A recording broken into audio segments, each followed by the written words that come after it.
Good day po mga bayang karerista. September 14, 2025, Sunday at Metro Turf Club. Start time at 2 p.m. Kamusta nga po pala yung pangangarera natin sa araw ng Friday, yung carry over. Sana nagsistama kayo at naka-perfect tayo. At ako'y nakatama din ng winner take all. Nasa sa inyo naman yan kung susundin nyo.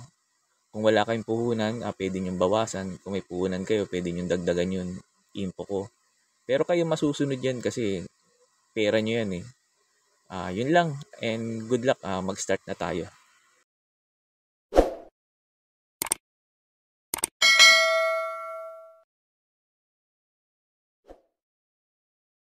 Start na po tayo, race number 1. Pampremera ko po dito yung numero 8. You never know. Ito maganda position niya, last to enter. Hindi maiipit sa largahan to. Tingin ko makakasabay ka agad to. Pag nakasabay to, tingin ko malaki chance makarimate dito to. Itong numero 8, you never know. Second choice ko rito yung mayayamado yung numero 5, Electrify. Bumaba sa laban kumpara last run kala Mythic Laila. Yun nga lang, hindi maganda naging takbo niya doon. Pero dito sa tingin ko, dahil bumaba ng laban, tingin ko makakarimate rito to. Itong numero 5, Electrify. Maganda lang din isalida nito. Tingin ko may panalo dito to. Third choice ko po yung siguradong babandera, yung numero 1, iikot lang. Ito pag nauna at hindi nila hinabol, tingin ko malaki chance makatapos ng karera. Itong numero 1, iikot lang. Kaya po sa race number 1 pampremera ko po yung numero 8, you never know. Second choice ko po yung numero 5, Electrify. Third choice ko po yung numero 1, iikot lang. Sa race number 2 na po tayo. Itong race number 2 na to, pangkaladkad to. Pwede kayong magdagdag dito sa info kong tatlo na to. Pampremera ko rito yung maganda na tinakbo at bigyan lang ng importansya yung numero 11, Modern Stroke.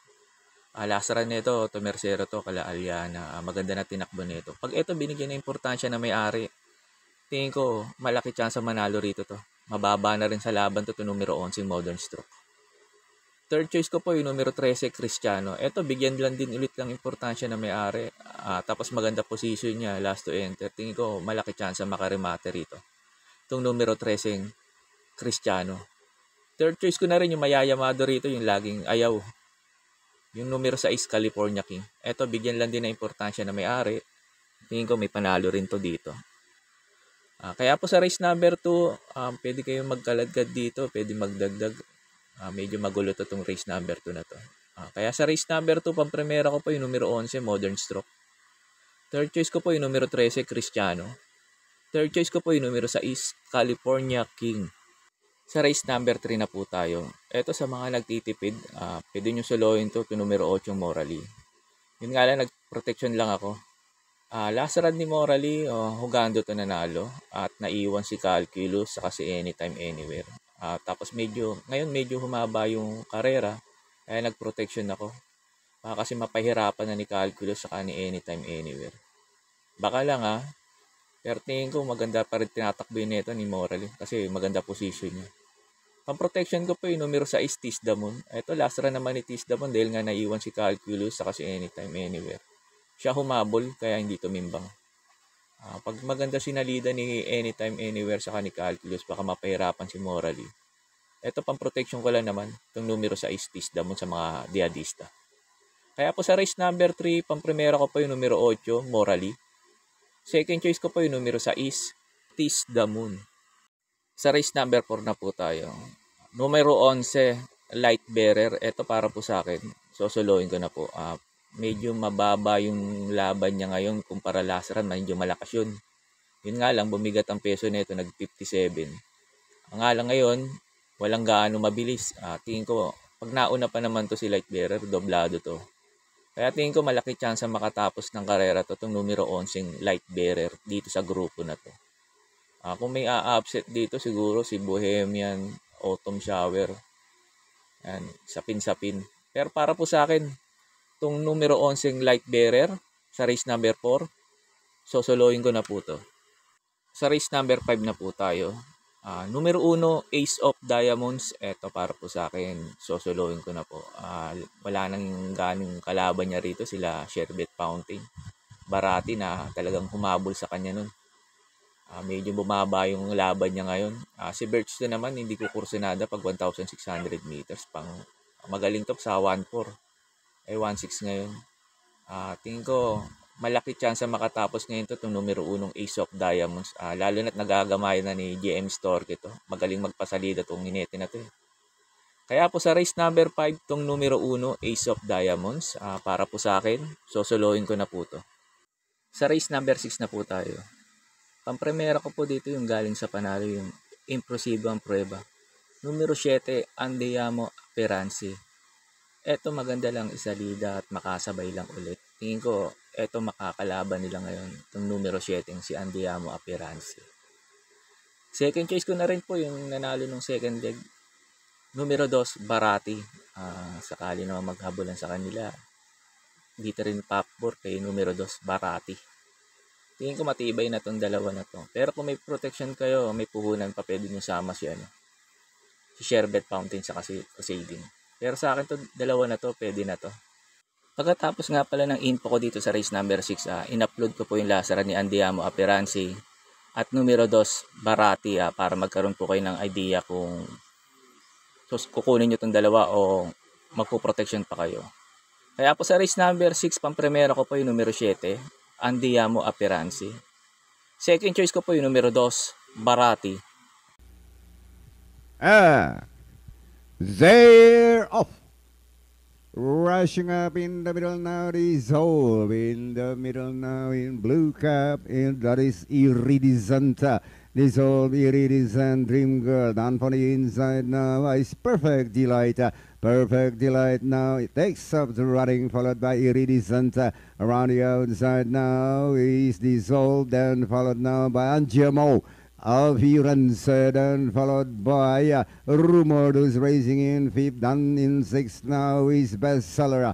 Andiamo Peranzi takes up the running. Liz Malang can help. Dissolved, done for the inside. Perfect Delight. Iridescent moving up now. Rumored, but is still Andiamo Peranzi. Liz by some 2 lengths, followed by Perfect Delight in second. And down in third is Rumored. Around the outside now Iridescent. Shaligan also there now moving up. Birchstone. And 300 to go. It is Andiamo Peranzi leads by some 3 lengths now. Birchstone running second. Perfect Delight around the outside now is Shaligan. And down the stretch they go. It is still Andiamo Peranzi leads by some 6. And winning this race, second goes to Birchstone, Perfect Delight, Shaligan, Iridescent, Rumored, and Dreaming Always.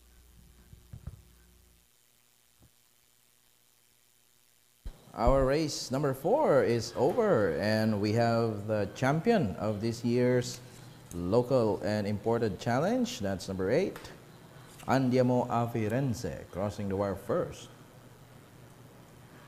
Let us go ahead and watch the instant replay by Encararista. Horses for the second leg of King's Gold Cup. Moving up now, Dissolve, Sherbet Fountain on the outside, Longevity, running by the rail is Manila de Bay, Dissolve on the outside, Sherbet Fountain, and in fourth comes Ace of Diamonds, Barati in fifth, then followed by Counter Attack, running by the rail is Longevity, now moving up is Ace of Diamonds, grabs the lead over Dissolve, and in third comes Manila de Bay, Sherbet Fountain on the outside port, Barati in fifth, Counter Attack in 6-7, Longevity Crusading comes next. And it's still Ace of Diamonds enjoying a length lead. Sherbet Fountain out to take second. Barati now on the outside third, Dissolve, Manila de Bay. Here comes Counter Attack, Longevity and Crusading.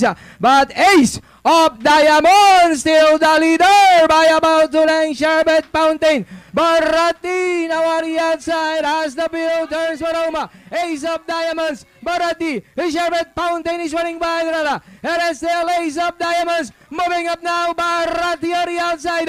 Ace of Diamonds, Barati fighting out for the leader. Ace of Diamonds, Barati moving up. Sherbet Fountain Crusading in the middle portion. And it's still number 7, Ace of Diamonds moving up. Barati second, Ace of Diamonds close.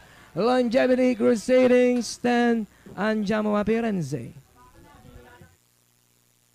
And again, indeed, an exciting finish once again here in race number 6, 2025 second leg.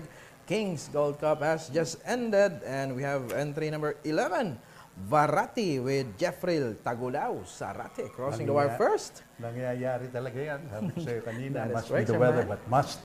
Sa race number 7 na po tayo. Numero 1, Caligan. Ito para po sa akin. Sosolohin ko na po to. Kahit nandito si Winpole, tingin ko kaya ni Caligan naman ere nito. Tingin ko aabangan lang ni Caligan to. Basta maganda lang isalita ni Caligan at makasabay kagad kay Winpole. Tingin ko kaya niya to. Ito numero 1, Caligan. Kaya po sa race number 7, ito numero 1, Caligan, para po sa akin, sosolohin ko na po to. Sa race number 8, tatlo pili ko rito yung mga couple entry. Yung 4 open billing 4A The Kiss. Numero 1, Frosty Raven, 1A Hans City. Numero 5, Elena Bell, 5A Paddington. Itong tatlo na to matibay na dito to sa race number 8 na to. Hindi ko na-analyze. Kung mamili na lang kayo dyan sa mga couple entry na yan, kung mga kursunada nyo. Kaya po sa race number 8, pang primera ko po yung numero 4, open billing, 4A The Kiss. Second choice ko po yung numero 1, Frosty Raven, Hans City. Third choice ko po yung numero 5, Elena Bell, 5A Paddington. Sa race number 8 na po tayo. Pang primera ko dito yung numero 5, Margo. Last run nito, hindi lang binigyan ng importansya na may-ari ito. Tingin ko dito, dahil nga may premyo, baka ilaban na to. Bigyan lang ng importansya ito, tingin ko malaki chance na manalo rito. Tingin ko aabangan niya lang si Ivan sa unang. Second choice ko po yung Dirimating Kabayo, numero 7, Malibo Princess. Sakaling maghabulan si Ivan, Margo, Swakto, Power dito, papabor dito sa numero 7, Malibo Princess, lalo na hindi bigyan ng importansya yung numero 5. Ito tingin ko pwedeng manalo rito. Ito numero 7, Malibo Princess. Kaya po sa race number 9, pang primera ko po yung numero 5, Margo. Second choice ko po yung numero 7, Malibo Princess. Sa last race na po tayo. Bago nga po pala ako magbigay ng info ko dito sa last race, makikiusap ulit po sana ako sa inyo na sana po mag-subscribe po kayo sa YouTube channel ko. At pakitap na rin po yung notification bell para updated kayo tuwing mag-upload ako ng mga infos at videos ko po dito. Arnel Racing Tips, maraming salamat po. Sa last race na po tayo. Itong last race na to magulo to. Pangkaladkad to. Paratingan pa. Kaya 4 pili ko, bahala na lang kayo magbawas dito. Pampremera ko dito yung numero 1, Gintong Hari. Baka makasolo ere to. Tingin ko malaking chance na makatapos ng karera. Itong numero 2 naman, Go Aidan Go. Maganda lang isalida. At manalo si Margo, baka magkabitan. Gonzales. Itong numero 6 naman, last run nito na Yamado pero hindi maganda tinakbo. Wag lang sana maiwan. Tingin ko baka pwedeng makarimate dito to. Tapos pang 4 choice ko yung numero 7. Boat buying yung nagbabalik. Mababa na rin sa laban to. Tingin ko ito pwedeng humabol kay Gintong Hari. Sakaling meron tong kabayo na to. Kaya po sa last race pang primera ko po yung numero 1, Gintong Hari. Second choice ko po yung numero 2, Go Aidan Go. Third choice ko po yung numero 6, para sa masa. Pandihado ko po yung numero 7, Boat Buying. Yun lang po, and good luck and happy racing po mga bayang karerista. Pagkatapos nito yung mga pa-shoutout nyo po.